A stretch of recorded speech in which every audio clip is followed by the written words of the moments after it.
and we're talking about how OCD affects kids at school. How does it affect their attention? How does it affect their learning and behavior?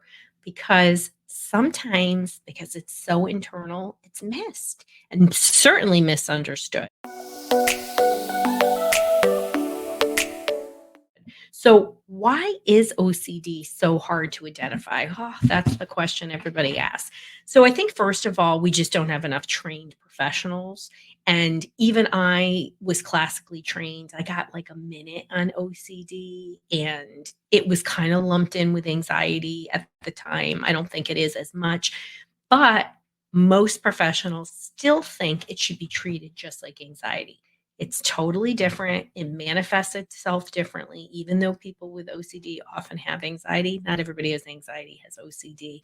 And the way that it forms a habit in the brain, it is very treatment resistant. So a lot of professionals don't like working with people with OCD. I didn't back in the day until I found the magic way, which is to calm the nervous system and then to use exposure response and prevention.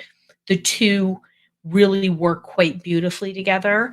Not to say that we're very much like the standard, research when it comes to exposure response and prevention. About one third of people drop out, parents, because it's tough.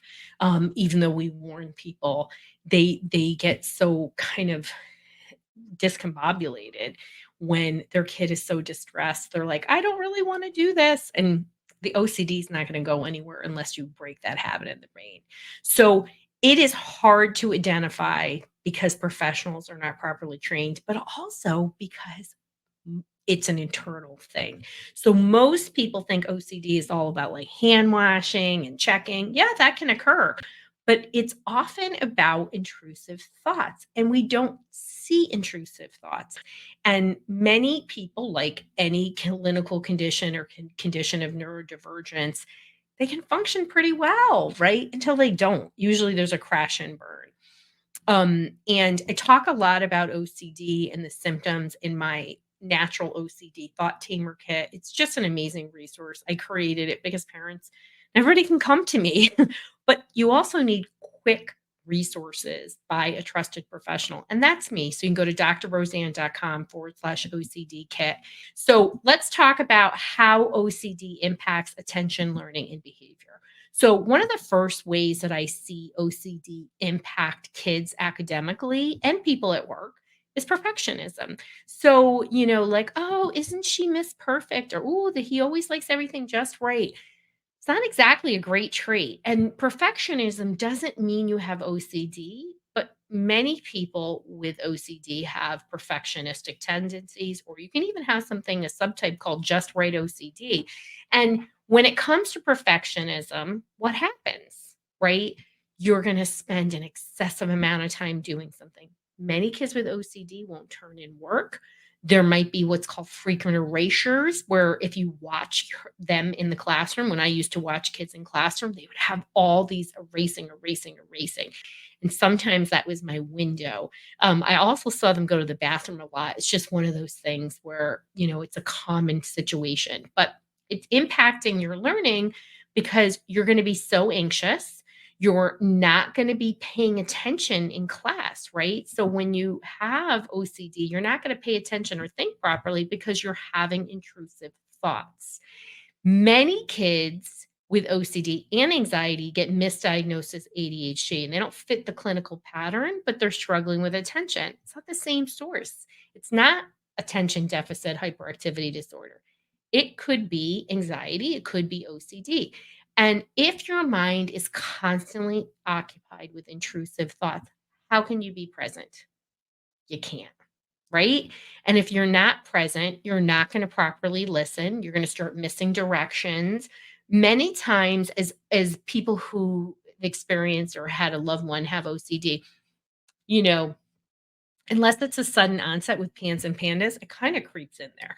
So at first, it could be anxiety or anxiety like, and you start to see these little bits of behaviors, right? Typically of anxious avoidance, maybe a need for reassurance, maybe some of this perfectionism behavior. And then when OCD really hijacks the brain, you're typically fully participating in the rituals. That's what we call accommodating.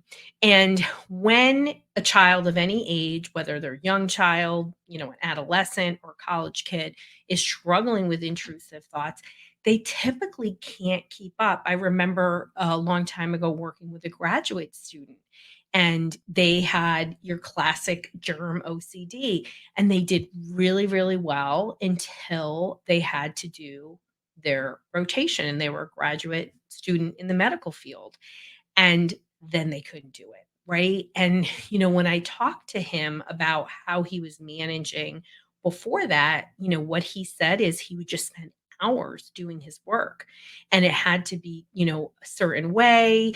And just that constant intrusive thought, and then being involved in rituals, right? Because in OCD, you perform rituals so the bad thing doesn't happen. Again, they don't have to make any sense. But and when they did that, everything became a long time. Sleep started to break down. All of these things really had a negative domino effect. And, what can we do when a kid has OCD at school? What are some accommodations? What are some modifications? So, there are two ways to get support in a school system, K through 12th grade. One is under an IEP, an individualized education plan, if you're identified as either other health impaired or emotionally disturbed, which I know freaks people out, but that's what it is. And if your kid needs support. And so in that IEP, they can have specialized programming, they can get whatever they need. They also can have accommodations. Then there's a 504 accommodation plan, K through 12th grade, high school, college, beyond, right? And that allows for accommodations. So we have to be careful, right? We don't want to accommodate, but certainly, like, you have a perfectionist tendency, I wouldn't give extra time. I know you're like, what? I would rather see a reduced workload than extra time because it can feed the OCD. So be logical about it, right? Um, there can be a variety of things, having a space to go to, getting access to the school social worker, maybe sleeping in the morning because they're such a poor sleeper. Whatever it is, talk to that team at school, let them know what's going on, and make sure they understand you can still be a successful student and have a clinical mental health diagnosis. Please make sure to say that explicitly. I know you think that they know that. They don't. They don't always know that. It's really a misunderstood. And work with your team to get supports, but be careful not to feed the OCD. So, we talked all about OCD, how it affects school, how it affects learning, and you need support. And that's why I created the Natural OCD Thought Tamer Kit for parents like you and me. You can go to drroseanne.com/OCD. It's going to have all the resources you need to understand what OCD is, how it's treated, and natural ways to calm that brain so it can help your child thrive.